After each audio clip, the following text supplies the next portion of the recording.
大家好，这里是元某人，欢迎来到本期的版本解读之打野篇。原本计划呢想做一下这几天的比赛复盘，看看哪一场比赛比较精彩。但这段时间几场比赛打下来，倒不是说不精彩吧，而是胜负手呢太集中在操作上了，可能也就是某一波团没打好，某个操作没处理到位，那游戏就结束了。那我也感觉到，虽然最后几天都是强强对决，但因为排名相对确定，所以几个头部队伍之间打的还是比较松弛的。所以我想了下，与其公式复盘，不如在季后赛开打前跟大伙聊聊版本，因为确实还是有很多朋友在私信我说，某某打野到底是什么问题啊？某某某打野效果为什么不行啊？为啥某些打野一换队效果还真可以呢？其实打野问题的一切根源，我们都可以归纳到2个字：版本。版本，拳头。那现在的野区是什么版本？为什么会造就这个版本？而这个版本又适合什么样的野区习惯？看完本期分析，我想你会有一个答案。那开始前，先问大伙一个问题啊，就是现在的版本它是野核的版本吗？我们先从英雄登场率来看，我们可以发现打野的分布其实相当均衡，有魏、小赵这些战士，也有猪妹、蝎子这类的坦克，也有莉莉娅、豹女这些法核。而像虽然出战士装，但还是定位偏收割的奈亚菲利，包括类似定位的杰，那这种也有出场的机会。可以说在全局 BP 的加持下，能登场的打野种类非常丰富。但在这些数据之上，有一个很有趣的现象，就是打野在这个版本的上限有点高的夸张了。就说一个画面吧，在标剧打 IG 的第1局里，标剧在27分钟拿下男爵时，北川的波比成功升了一级，来到了16级。一个打野能在职业赛场上等级追平中单，比 IG 全场的等级都高，这个情况对于很多不玩打野的观众来讲可能不太有概念。那我只能这么跟你讲，游戏的中后期打野等级能够持平中路，我印象中你还得追溯到 S10的野核版本，而且一般的都还做不到，还得是卡纳比的豹女打宁王盲僧那种吃4片野区的巨大优势下才能做到。正常来说，打野低中单2级是合理的，甚至你玩前排英雄容易死，那你低单人线3级那都情有可原。在大部分的版本里啊，打野等级能在中后期，注意是中后期，你能和 AD 持平，那就该谢天谢地了。可问题是北川一个波比居然能够持平单人线，而且在27分钟就能达到16级，这是一个很夸张的数字。何况这并非是北川这个孤立，现在能够做到这种打野发挥持平单人线的其实非常普遍，勋的位甚至是一局游戏里最快18级的人。这当然不是说野核玩家刷得快他就能做到，事实上就是普遍打野现在就是比单人线低1级这样，只有发育特别差才会低2级。而且等级持平单人线也不是说你非得选什么豹女杰拉这种刷得快的打野，而是你普通战士打野就能做到。就不知不觉中啊，过去只能和辅助做一桌的打野们悄咪咪的开始能当大哥了。正常来说，打野这个位置哪怕人头的经济吃的再多，它的等级也很难刷高的，因为野区资源匮乏嘛，大型中立野怪需要打野去控，这些都意味着在职业赛场上打野他不能只刷野。那首老歌怎么说来着？他说他会打野，真的就是会打野，你杀人领土攻。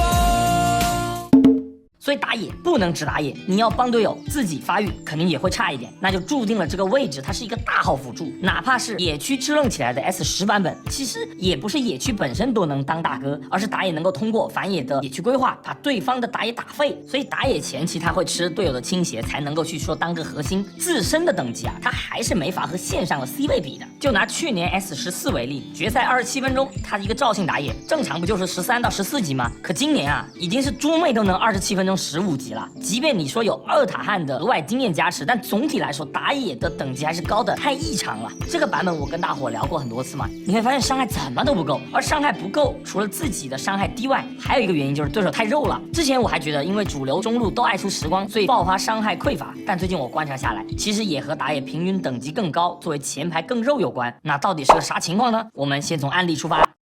北川打杰杰这场是很好的一个案例，这场杰杰的小赵发挥不好，可以说被北川刷爆了。但怎么刷爆，为什么刷爆，很少有人去聊，所以我们现在就只看打野这个位置来聊聊杰杰到底怎么了。首先第一轮野区交锋啊 ，IG 设计是完全领先标剧的，他们通过绕视野让杰杰的赵信成功的从波比的红区开，没有被标剧强势的下野组合逼到去换上半区，不但抢先在下路拿到双杀，还没有影响到自己的刷野节奏。那对于打野来讲是个血又开局啊，那北川是如何逆转局势的呢？一句话，他说他会打野，真的就是会打野。实际上北川就啥也没做，闷头刷。唯一的区别是因为中下有限，所以北川吃了第一轮的双核线。但你多一个双核线，在这个版本不是多大的领先啊。第一个节奏转折其实是在7分钟，由于北川一直是顺刷且领先2个核线，所以吃完 F6后他自己率先到6了。而此时节节由于此前在上半区和辅助去河道做了一轮河道视野，他刷完野后啊没有第一时间回下半区，这就导致蛤蟆和三郎刷新时节节稍微慢了一点路程，慢了一组也到6，加上此时 IG 中下也都没有线权，那被北川抓住了这个 timing 开了条龙。而更重要的是冰的灵性游走入侵成功，打出了节节的闪现。后续镖局是一波5人集结抓下，虽然没有实际人头入账，但北川他知道了赵信的位置，那就凭借着队友的优势，他吃完小龙再直接转去上路吃潮虫。那其实作为打野节节确实也没有太大的办法，你不能说打野去和辅助做也是错的吧，包括被北川的大招锤走，这种都属于无奈的选择。当然到这里大家也能发现，北川的刷野也没有领先节节多少。只论打野来说啊，中立资源给予打野的价值其实和普通一族也是差不多的，只能说节节的团队节奏亏了，但对位上并不输北川。可接下来才是节节犯致命失误的地方。9分30秒上半野区刷完，本应该回城的节节他打断了自己的回城，没有去即将刷新的下野区。那不知道是谁call的这次上路进攻啊，但看得出 IG 他是想越这个半血兰博的，但由于错估了兰博的大招 CD， 这波进攻被化解了，看上去无事发生了。IG 他也没有付出什么成本啊，但由于节节野区路头就给了下半区的 timing， 镖局本身中路就有限，就处在入野抓人的过程中，那后续自然是毫无压力的越掉了的晒。而冰虽然也亏了一些兵，但没死肯定是赚的。可我们要注意到下路这波进攻啊，北川根本没参与，他还在刷呀，依旧是很常规的顺着往下刷，只是说因为下半区有限，加上知道你打野在上，那他顺势做了一个反野，很正常吧，这是个打野都会啊。可这2组野一反，节节这把游戏就结束了。如果说镖局越的晒是一波团队节奏，其实算不得什么大的节奏，但这波野区亏2组野那就真的爆炸了。阿罗拉死了，但起码塞拉斯补线吃了呀，阿罗拉复活还能继续去补线，可野怪没了就没地方补了呀。节节回到下半野区时，只有1组三郎能刷，而北川则自家还有2组野，那一来一回，节节少吃了2组，北川多吃了2组，差距就是4组。当时间来到了12分钟，双方打野把地图所有野怪都清空时，那一个人头1血1柱开头的小赵，那经济只领先100了，而且打野蛋输了7层，等级更是落后2级。所以我们看到12分钟双方河道碰撞时，即便2个打野装备一样，可2级的等级差让节节完全还不了手。而后续的这个蛤蟆从上帝视角看，节节好像在送半血为什么不走，但实际上节节走了也是炸。这个蛤蟆如果他不守，再丢1组，他一样面临无野可刷，那就是40刀的差距了。所以游戏到这里我们可以看到，北川虽然对线上0次出手，节奏也全都是队友在带，但他的等级是媲美单人线的。而被反野加没有中立野怪吃的节节只亏了1次野区，等级就立马掉得跟辅助一样了。当队伍的单前排跟辅助一样脆的时候，你后面团战就很难玩了。那我们就不花太多的时间聊具体的对局细节，我也不是说全怪节节，很多临场的判断那就是习惯，但大家应该能够看出来，这个版本打野位的一个核心课题就是你真的不能随便帮线上，帮不好自己就会爆，而且不是说自己发育差就完事儿的，你后面是要面临一个等级和单人线一样夸张的打野大哥的。野区其实就分敌我野区加中立资源3个部分，而当下打野选手如果能够刷足自己野区，再加上中立资源能够控一部分，那基本就有一个负 C 的经济。而如果能够再压榨对手的野区，那打野就能登堂入室当大哥了。打野这个位置和线上不同，有经济不代表有等级，而等级一旦开始落后，打野你不可能说我吃3路兵线补回来吧。节节这把的赵信就是后面你再怎么刷也刷不回来了。而像勋打北川的那场比赛，勋的节奏完美，潘森30分钟压了北川蝎子4000多的经济，但等级上却没有拉开太多，就是因为没有反野，野区上没有占便宜，只赢了经济和一小部分等级。所以聊到这里，其实有些问题已经有答案了。为什么小威这个版本不如北川适配？因为不管是威还是微博的天、IG 的节节这些喜欢帮队友多过刷野的选手，他们在这个版本都是会很不稳定的。你帮1波帮2波，其实对于局势的影响都没有反点野更赚，因为现在的版本帮线上的性价比其实很低。我们把时间线拉到去年的 MSI 版本 14.10，当时拳头改动野区经验很明确的指出，希望打野的等级能够追上来一些，让打野前中期刷野不会落后太多等级。可为什么去年的打野们刷不出来呢？因为去年一整年的节奏核心都在潮虫，潮虫太重要了，拿到潮虫后你也要围绕着潮虫进攻和防守，你打野自然没有时间按着自己的节奏去刷野。去年的比赛节奏是很快的，可今年他也有潮虫啊，这就得说到今年的先机机制了。为了先机机制，拳头是把1血的相关经济都削弱了的，也就是说无论是人头还是防御塔，额外的经济都没有了。这个改动，我们结合 S13时镀层经济的削弱，我们就能发现今年版本线上选手在对线期能够获得的经济血球变少了很多。过去那种单大哥的打法，就是队友给大哥拿优势，然后大哥呢各种吃头吃塔，用换线运营养出一个肥肥的大哥，最后出山接管比赛。那这个游戏逻辑现在很难走通了。最受影响的典型就是 Scott， 过去的版本 Scott 前期拿线优吃点头，然后中期运营换点塔钱就 C 得很自然。现在这个雪球的起点根本起不来了，钱太少了，所以 Scott 就不稳定了。要知道第二赛段常规赛打完 Scott 也才4次 MVP， 虽然他确实状态也有波动，但版本影响还是很大的。因为过去 Scott 属于失误归失误，该 C 还是 C 的，那赢的局他都会显得数据很华丽，属于就 MVP 收割机。现在雪球滚不起来，打法的根就被打断了，发挥的下限就没有过去高。那线上对线期的雪球变差，除了版本经济外，还有就是换线嘛，劣势我顶不住，线一换都白压了。我可以接受劣势，但不会那么劣了。而且在年初的版本，设计师还专门改动了兵线，兵线的损耗更大了，这意味着能屯线越塔的兵也少了，劣势更能苟活了。所以打野这个版本帮线上其实不是明智之选，但这些呢也只是解释了为什么节奏打野吃亏，并不能解释为什么打野能够在这个版本中后期等级如此之高。我们都知道，以前打野等级能够领先和持平，主要是靠前期野怪经验多，而15分钟后兵线变成了一波普通线一波炮车线，25分钟更是每一波都有炮车，那线上获得的经验和经济的速度就会越来越快。而同时呢，打野它作为一个要控中立资源的位置，留给自己刷野的时间会越来越少，加上线上他需要补发育，偶尔摸一点野怪，所以大部分打野选手中后期等级会越打越低。但我们要注意到，今年由于厄塔汉的加入，男爵延长到了25分钟才刷新，这其实是极大缓解打野时间的一个点。过去20分钟男爵一刷新，你打野100%出门，你就要往男爵靠啊，你得配合辅助做野啊，不然辅助落单死了，你打野是要负责任的呀。打野他就很容易被粘在上半区，即便你说刷，你也很难说我刷完整的下半区。但现在20到25分钟这个时间段，打野自由很多，也就有了更长的发育周期。虽然也有厄塔汉要看，但厄塔汉毕竟是在靠近边线的位置，属于河道入口，它是远离中线的，双人线过去开的这个动作会很明显，加上厄塔汉本身的强度也不低，就造成了偷厄塔汉的情况是非常少的，一般打野都赶得及。所以20到25分钟这个过去打野得当保镖得当狗的时间点，它能用来发育了，而且优势你去拿厄塔汉本身也有经验加持，所以这几个版本打野只刷自己的野区加控好中立资源，它也能有一个不错的等级。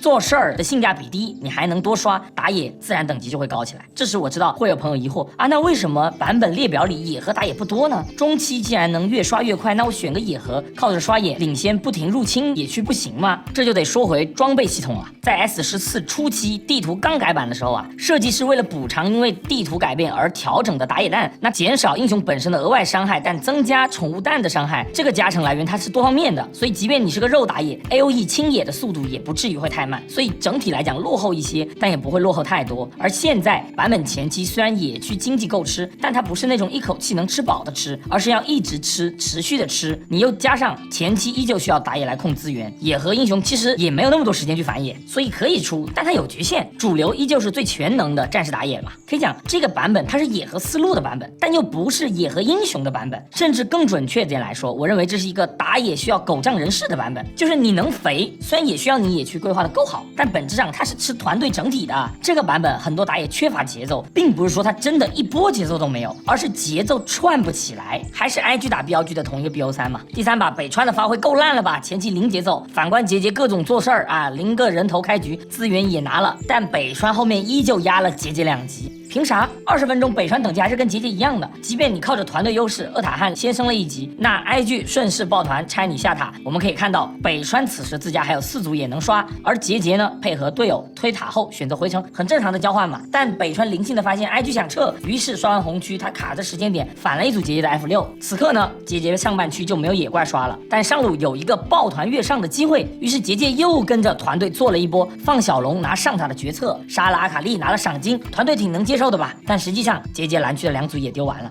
3分钟下来，2波团队攻防，北川吃了足足7组野，而节节是0组野入账。虽然后面节节守下了自家的红区3组，但北川把蓝区刷完后，等级已经拉开2级了。这不是怪节节，或者说团队决策有错，我是希望大家看到这个版本打野的难处，即便中期他也不能完全忽视野区，因为如果帮了线上，它是建立在打野亏野区的前提下，那除了自己会失去 carry 的资格，也会养出一个发育很好的对位打野。25分钟，北川一个0-1-2的打野，但他的等级就已经比 IG 单人线要高了，那你这种团战怎么搞得赢呢？就经济和等级，其实每个版本的侧重是不一样的。比如神话版本，神话装过于强力，所以打野你肯定要优先经济，别人领先神话装的节点就是能无限扩大优势的。所以那个版本哪怕打野等级差点，但经济好就是可以接受的呀。但现在的装备系统不是这样啊。去年世界赛后的版本有一个巨量的装备更新，设计师把装备的强度全部砍了个遍，同样的经济给予整体的输出属性是降低了不少的，尤其是过渡装都没有以前强势了，这也侧面让等级更加重要。所以当下版本野区的规划能力与刷野习惯反而是决定了打野这个位置的下限所在。我们就不用列太复杂的数据，就看队伍的成绩。LPL前4的队伍都是能玩野核的队伍啊。可能劳赞相比其他3个更偏节奏一点，但塔尔赞作为野核出身的选手，野区规划和刷野习惯也是不逊色的呀。而且这段时间其实大伙应该也感觉到劳赞他开始有点吃力了，他打真正是野核习惯的选手，其实发挥也不那么稳定。在当下偏节奏主帮队友的打野选手，其实一圈你看下来成绩都不会太好。相比你像 Shadow 啊 Monkey 这类擅长打野核的选手，他们反而能常常带队爆冷。就打野在这个版本核心其实在于中期能不能仗着队友的事儿来扩大，而不是说我自己来起势。当然具体到选手就是比拼野区规划能力，野区规划能力会决定选手的发挥下限。注意啊，不是上限而是下限。我们再拿一场卡纳比打天的经典案例来说一下为什么是下限。这场天的潘森打卡纳比的纳亚菲利，抛开团战操作上的各种发挥，我们只论野区对位，其实天的节奏一直是比卡纳比好，狼狗也不可能和潘森比节奏，但卡纳比还是靠着线上的出色发挥完成了对天领先3级的压制。实际上我们回顾比赛过程，我们会发现天这一整局除了操作不是完美，但在节奏上也确实是做到了不少事儿，帮队友抓打架到场资源团各方面，微博和滔博前中期他都是各有发挥啊。虽然天他不是每一波都赚，但你起码看得到潘森他有努力在带节奏，而且即便他面对卡纳比带队的野区入侵，天也是没有亏太多的。在进入后期前，2人的刷野进度也几乎是差不多的，但卡纳比这种打野的野区规划就是能够做到一句话叫做走哪都有野怪刷。这里要注意，哪有野怪去哪刷和走哪都有野怪刷是完全不一样的概念。而天在野区处理上他就没有卡纳比那么流畅，这里我也不是怪天，因为这种属于野区的判断属于习惯，在不同版本需求是不一样的。但这个版本打野如果太靠线上，确实对自己是不好的。事实上天就出现了和节节类似的决策，可以看到11分钟这里纳亚菲利吃完3狼回城，此时上半区野怪刷新，卡纳比出来往上路走，他有野怪刷，而天在刷3狼的时候发现上路有机会，于是不吃蛤蟆转而去越上路，结果这波临时的起义反而是微博自己的辅助死了，到这也还好嘛。关键是后续天回去刷蛤蟆，他没有继续往下刷，而是再次来抓一波上路，这里也没有死人。但我想说这个版本这样抓人，即便你拿到这个人头，潘森也是会亏的。野怪现在大家可以理解为野区的兵线，你当然可以亏线游走，但能推完线再游走肯定是更好的。野怪也是如此，你清完线再做事儿和你没清完做事儿，不同版本确实不一样。而现在的版本就是你如果野区规划到能够清完再做事儿，那你要付出的代价就是少的，这也是节奏打野和野核打野习惯上的核心差距。当然这波野区伏笔并没有被揭开，但节奏型打野打野核在这个版本哪怕经济领先很多，也很难做到等级碾压，因为你反不到太多野。而反之，野核打野一旦拿到优势，节奏型打野就玩不了了，因为卡纳比做事都是刷完野后去的，死了那其实也就是给你个人头钱。可天这种经常有野怪没刷完就想做事的行为，一旦死一次被抓住机会，这个野一反，差距拉开就完蛋了，就跟你亏线游走还死了一样，代价是巨大的。我们可以看到26分钟这波团战，卡纳比怎么一波打穿天的。我们先抛开团战操作这种细节啊，就看此刻龙团前的野区分布，可以看到如果这波团天是暴毙死了，那么他家的红区会立马被卡纳比吃掉，而如果是卡纳比暴毙了，那么卡纳比其实不会亏自己的蓝区，天想反野就只能去没有视野的红区去碰运气，这就是容错区别。而这波团滔博从人头交换上也就是个2换2，当然滔博拿了龙魂肯定赚，但整体经济也就是稍微领先。但我们可以注意到卡纳比追击过程中天已经是残血肯定要回城，所以卡纳比第一时间就去反了组 F6，吃完还不够，他立马是顺着推中明牌反天的上野区。微博看到了呀，来防守，但已经太晚了，卡纳比一波就反掉了 F6 加3蓝还有蓝 buff。然后这里因为回放没有显示，但很明显是二哈想要守野区，结果被卡纳比反打。这里辅助在此一个蛤蟆也丢了。龙团微博仅仅是人头上做了一个2换2，但后续野区是直接亏炸了。天的潘森此刻就0组也能刷，而卡纳比一波反野直接无敌领先，男爵一拿，回头再把自家野区刷完巩固一下。当滔博组织新的进攻时，你可以看到卡纳比就是一个16级打13级，这就是野区规划它的下限。野区规划能力在这个版本其实像一个伏笔，如果天整局节奏都是完美，线上也是雪球越滚越大，团战也赢，那么这个伏笔永远没人揭开，那其实问题就不大，但就怕你线上顶不住，团战打不好啊，那输一次就会回旋镖了呀。相比卡纳比这类选手的决策习惯，就让他们即便输了亏了节奏也不会亏太多，但也不是说野和就是答案。事实上你靠刷野也刷不赢，也不能领先，它只能保证你不输。打野依旧是看线上脸色的，你线上有优势，你才能保持刷的节奏，才能吃中立资源。那以上的案例基本就是今年野区对位的标准模板了，一般野区领先很多的都是类似的情况。所以你问我这是野和的版本吗？我认为不全是，因为游戏节奏并不是以打野节奏为核心，本质还是仗着赢团或者线上优势进行了扩大。所以野和打法在这个版本确实容易 C， 但它有前提。实际上现在无论是 LPL 还是 LCK 的头部强队，节奏都很少靠打野自己发起，打野也不会特别管线上的烂摊子，你线上要被越要抗压，那就是你自己的事情，不是非常好的机会基本不会出手，优先走自己的野区规划。所以大伙现在知道熏啊、北川、卡纳比这类野和打野表现它反而是比较稳定的。这个稳定不是说他们没有坑过，而是他们能 C， 在能刷起来的局确实就能刷起来。相反这个版本很多打野选手他表现得很迷茫，因为他们做事的反而不如不做事好。很多打野他不是前期没节奏，而是一波没打好，团队节奏反而就断了。而本身牺牲帅节奏来帮队友，到最后自己的发育还不如对面啥都不做的打野，就很容易迷茫吧。所以我讲啊，这是一个打野狗仗人势的版本，你自己想要独自带节奏，把团队的优势拉起来，不是说完全没用，但因为版本因素，它的成效见得很慢。你的线上队友必须非常强，而且稳才行，否则付出很容易打水漂。何况你做事啊，还不一定是能做成，可你付出的时间成本那是实打实的。所以帮队友扩大优势也好，帮队友站岗当保镖也好，在这个版本都不如闷头自己刷。毕竟你不刷，对面刷，那可能还养一个等级不逊色于单人线的怪物对位出来。所以从这个逻辑我们可以发现，过去我们强调的野辅联动，在这个版本很蠢。野辅联动是因为2个人的时间成本都不值钱，所以要一起做视野去养队友。但现在打野的时间成本挺值钱的情况下，就需要辅助自己灵光一闪了。进攻能力弱的队伍往往不是打野弱，而是辅助弱。像游走能力超强的刘青松所在的滔博，虽然这个队伍你们看着他们啊总是打架，也不是很稳定，有时候也摁送，但实际上他们的下限和成绩是很稳定的。因为刘青松能够很好的承担第2打野的职责，那卡纳比也能开刷去兜一个后期，所以打着打着就容易赢。包括偏刷的北川来到 BLG 后，大家也能感觉到欧恩的失误反而变多了一些。就微时期的欧恩是很 C 的，但现在就有点又 C 又送。其实也是因为欧恩和刘青松一样，独自做事的频率增加了，那你不可能每一波都判断对嘛。但这样的出击在团队角度反而是好的，因为辅助他的时间不值钱，死就死呗。而野辅联动更加紧密的 AL， 他们在进攻的凌厉程度就没有滔博和BLG出色。AL 滚雪球更偏向于野辅起了节奏后，队伍慢下来，慢慢滚对方的雪球。但最近中路开始从时光版本脱离，更多的法师选择爆发更高的装备，那中路开始提速后，其实 AL 这种偏慢的队伍在这段时间就有点不适应。而且一旦 AL 前期处理不好那种资源团，进入小劣势，那这种联动队伍后面想打回来的能力也确实弱了一点。在这一点上，京东反而很舒服呀，因为 Missing 虽然状态也确实不好，但佩子他不吃辅助，给 Missing 游走的空间是很大的。虽然不一定在进攻端有太多建树，但起码 Missing 能够替代熏去做队友的保镖，放心的给熏刷野的空间，所以熏不用给队友擦屁股，就能安心的按自己的节奏打。微博刚换2哈上来的那段时间，他也是有一些起色的，也是因为新辅助对于队伍节奏有一定的帮助，只是不知道现在怎么又换回行了。总之我感觉啊，现在靠进攻能力吃饭的队伍，最好其实就是打野去刷，辅助去抓，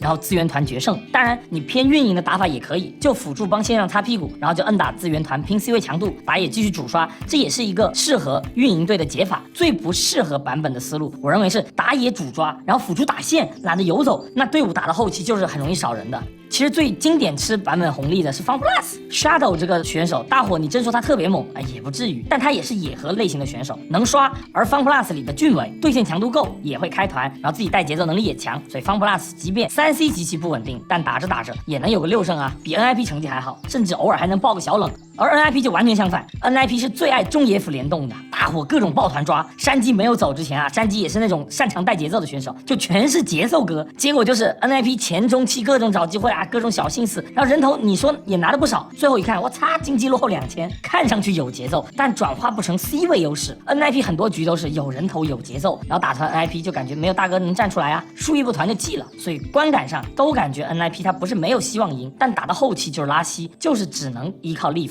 根源还是完美的踩中了版本的雷点吧。最后我们还是总结一下结论吧，还是那句话，纯属个人观点啊，大家理性看待。第一，这是打野能 C 的版本，但需要打法偏刷，需要线上独自做事儿，在线上的人能够提供给打野一个稳定的刷钱空间后，打野如果也有不错的野区规划能力，能够抓住对方打野的失误，那队伍在后期就能拥有一个等级相对较高的额外 C 位。第二，线上的滚雪球能力在一直被削弱的情况下，对于现在版本的单人线选手来说，稳住对线比赢线更重要。因为即便你有优势，对手是可以 call 队友来做换线的。这个优势本身在前期扩不大的情况下，对位小优辐射成团队小优，在这个版本是远比我单人线直接把你干穿要实际的多的。第三，辅助在这个版本应该替代打野，成为队伍的第一节奏发动机。带节奏、刷野、打中立、资源团这3个事情，看似都是打野的本身职责，但如果你要考虑到野区入侵，把对方打野打废，那你会发现打野自己的时间并不够用。所以这种情况下，带节奏的职责应该分一些出来给到辅助，让打野有更多的时间去入侵、反野和刷野。